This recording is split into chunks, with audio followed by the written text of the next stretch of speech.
Laptop yang satu ini punya karakteristik yang menarik di bagian hardware-nya, di mana untuk prosesor dan GPU-nya sama-sama besutan dari AMD. Ya udah yuk, kita bahas.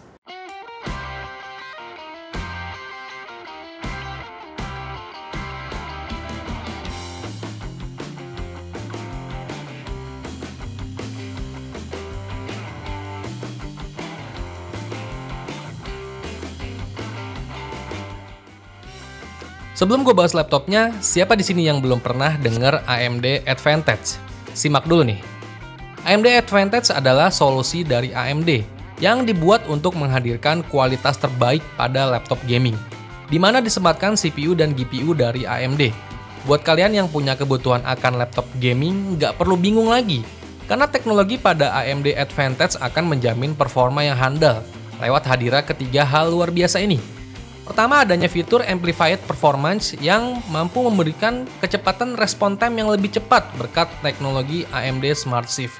Jadi saat bermain game yang mengedepankan GPU, otomatis GPU-nya yang bakal di-boost. Atau sebaliknya, game yang mengedepankan CPU, yang di-boost otomatis adalah CPU-nya. Kedua, support Premium Display, di mana layar laptop memiliki refresh rate setidaknya itu 144Hz, serta support FreeSync Premium, sehingga pengalaman gaming jadi maksimal.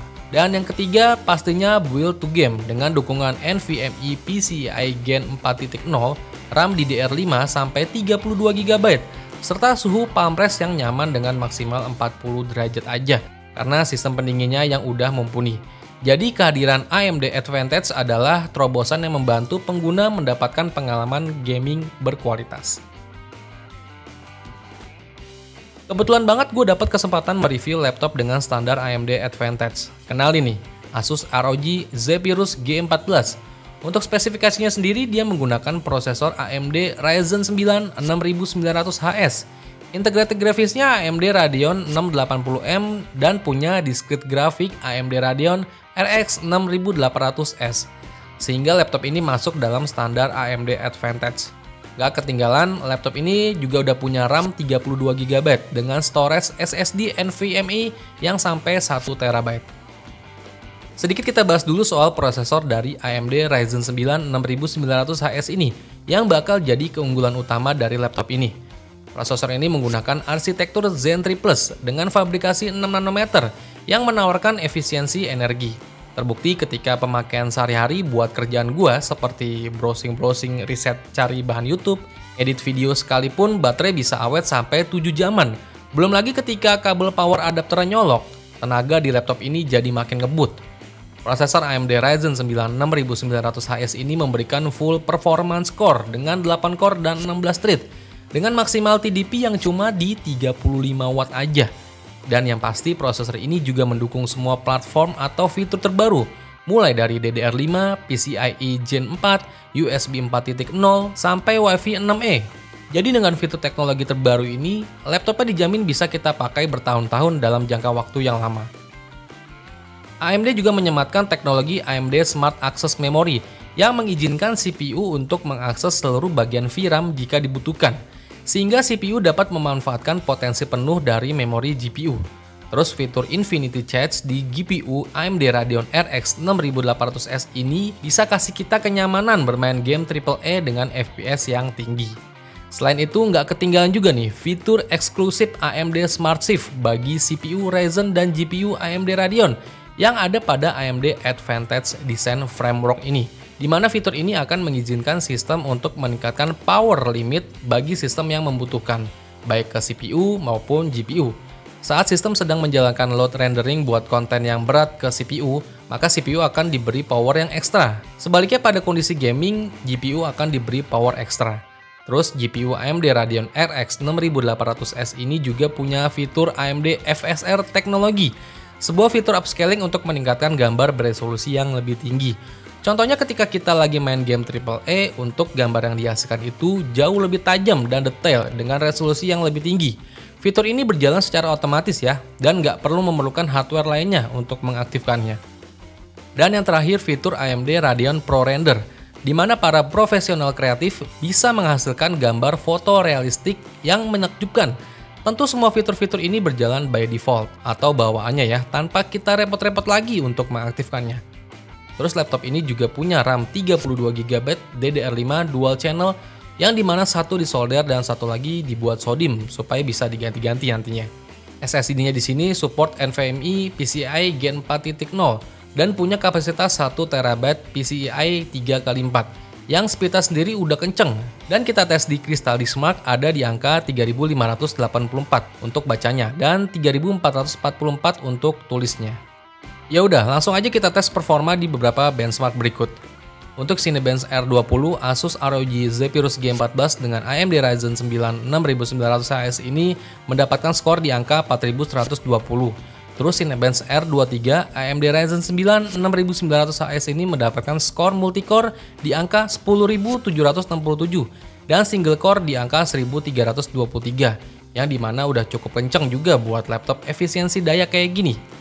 Terus PC Max 10 di laptop ini dapat skor 6966 dan kita tes Blender juga menggunakan Project BMW 27 itu bisa dapat di 3 menitan untuk rendernya menggunakan CPU dan GPU.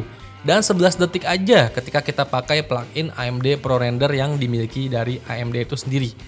Dan saat kita coba render video 4K di Adobe Premiere, durasi 8 menitan laptop ini bisa kasih durasi render di 2 menit 8 detik aja. 3D Mark Timespan juga AMD Radeon RX 6800HS ini bisa kasih skor 8268. Tentunya dengan skor segitu udah pasti bisa video editing atau render berat juga. Terus 3D Mark Firestrike udah bisa kasih skor di 21.755 yang dimana harusnya udah kasih kita kenyamanan dalam bermain game kompetitif ataupun game AAA. Nah, sekarang kita masuk ke gaming performa nih. Di sini gue coba main game e-sport kayak Dota 2 dengan beast looking, resolusi 2K, rata-rata FPS yang didapat itu di 107 FPS. Terus game CSGO dengan grafik high, laptop ini bisa kasih FPS rata-rata di 282 FPS. Lanjut game AAA kayak GTA 5, resolusi Full HD, grafik high bisa kasih kita 59 FPS. Lalu nggak lupa juga kita coba kemampuan FSR-nya dengan kita main game nih, yaitu game Shadow of Tomb Raider ya, dan game Sniper Elite 5. Di game Shadow of Tomb Raider resolusi 1080p, grafik highest itu mendapatkan rata-rata di 70-80 FPS. Terus satu lagi game Sniper Elite 5 dengan resolusi 1080p, grafik detailnya high, FPS yang didapat bisa tembus lebih dari 100 FPS. Untuk suhunya sendiri saat gue stress benchmark di Cinebench R23 dengan settingan di Performa Mode yang kita bisa akses di Armoury Crate, rata-rata suhu yang dihasilkan itu di 84 derajat dan maksimal suhu yang dihasilkan bisa mencapai 89 derajat, yang dimana suhu tersebut masih dalam batas wajar dari sebuah laptop ya. Terus gue ubah settingannya di mode turbo. Rata-rata suhu yang dihasilkan bisa tembus lebih dari 90 derajat. Yang dimana kalau kita terpaksa banget harus kerja yang mengharuskan pakai mode turbo, mungkin paling nggak butuh ruangan ber-AC ya. Atau mungkin pakai cooling pad aja biar aman. Laptop ini punya desain yang clean banget, tapi berkarakter khas ROG Zephyrus yang dimana ada anime matrixnya. Bodinya tipis, warna dasarnya putih doff. Walaupun desainnya dari laptop ini kelihatan clean, kayak laptop-laptop ala pekerja produktivitas, tapi untuk performanya itu bukan kaleng-kaleng. Layarnya yang udah punya refresh rate 144Hz dengan IPS panel beresolusi Full HD juga sangat memanjakan mata untuk menggunanya. Terus untuk percolokan di laptop ini, di sebelah kiri ada port lubang power DC in, terus ada HDMI 2.0, USB-C 3.2 Gen 2, yang udah mendukung power delivery. Kemudian ada jack 3,5 mm untuk audio headset. Lalu sebelah kanan ada port micro SD slot. Terus ada lagi USB-C 3.2 Gen 2 dan juga dua port USB 3.2 Gen 2 Type A. Untuk keyboardnya sendiri masih dalam kategori nyaman, empuk, khas laptop-laptop ROG pada umumnya. Dan untuk touchpadnya sendiri ini lumayan lebar ya. Jadi kalau kalian pakai touchpad buat kerjaan, ini udah pasti jadi nilai plus di touchpadnya. Terus masuk ke perekaman webcamnya. Di sini untuk kualitasnya sih standar aja sih. Gimana resolusi 720p pada laptop kebanyakan aja. Anime matrixnya juga udah banyak pilihannya dan bisa kita atur-atur lewat Armoury Crate. Dan untuk baterainya sendiri ketika laptop ini udah kurang lebih semingguan sama gua, bisa dikatakan termasuk laptop yang irit daya. Sepemakaian gua dalam sehari-hari buat sekedar nonton film, bikin skrip dan cari-cari referensi itu bisa banget tahan seharian. Tapi ketika gue ajak buat kerja produktivitas, ngedit video konten, dan main game, udah pasti laptop ini selalu gue colok adapter biar performanya bisa maksimal. Jadi kesimpulannya menurut gue laptop dengan standar AMD Advantage ini bisa kasih kita nilai lebih dalam beberapa hal.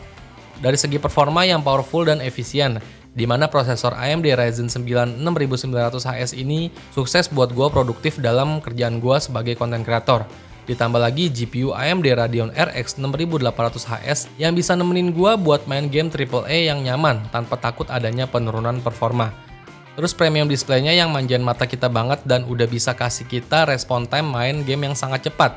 Dan juga karena fitur dan teknologi yang disediakan adalah yang terbaru dari AMD. Laptop ini dijamin udah future proof banget. Jadi sekian dulu aja ulasan Asus Zephyrus G14 dari gua.